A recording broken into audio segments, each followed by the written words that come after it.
Dominique Strauss-Kahn entre les mains de la police à New York. L'abolition de la peine de mort en France.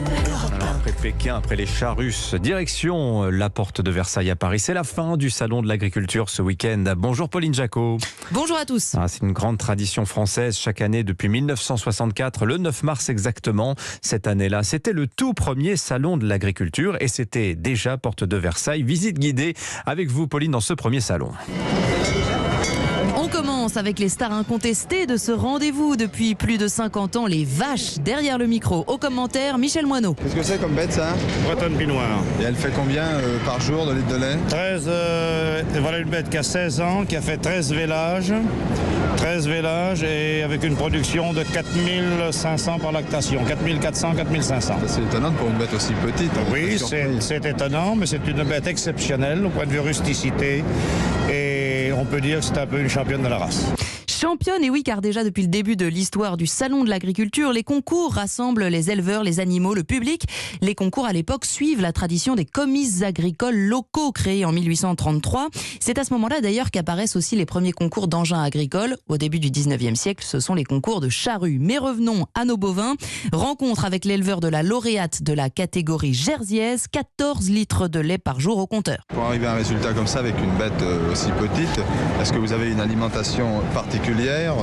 L'alimentation, ma foi, c'est le pâturage ordinaire, dans Mayenne qui est assez maigre, plus 10 kilos de luzerne par jour, 10 kilos de choux et 3 kilos de concentré. Elle a quel âge? Elle a 12 ans. C'est pas tout jeune pour une bête, ça, je crois. Pour elle, pour la jersiaise, c'est un bon âge. Un bon âge, voilà, fin de la visite des Normandes, Montbéliardes, Charolaises et Limousines. On change de stand, on laisse sur notre gauche les 590 ovins et 580 porcins et on se dirige un peu plus loin, là où déjà les visiteurs viennent avec des sacs vides et repartent les bras chargés, place aux produits du terroir. Nous avons cette année 3200 échantillons de vin qui vont nécessiter le travail de 160 jurys.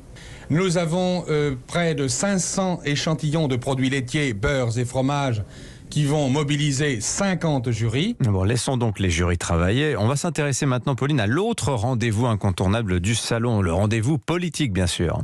Et oui, déjà en 1964, porte de Versailles, dans le studio de Verre d'Europe 1, la radio a organisé une rencontre entre une centaine d'agriculteurs et le ministre de l'Agriculture de l'époque, Edgar Pisani. Je voudrais d'abord, avant de répondre aux questions précises que vous venez de me poser, vous remercier d'avoir organisé une pareille rencontre et une pareille émission.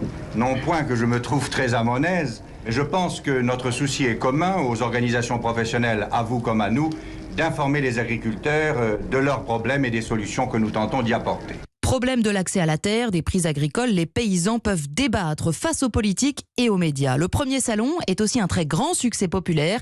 L'édition de 1964 attirait déjà plus de 300 000 visiteurs en une semaine. Voilà, ça a changé quand même la tradition politique parce qu'aujourd'hui, les candidats qui y vont serrent surtout les mains des visiteurs, plus encore que des agriculteurs. Merci à vous, Pauline.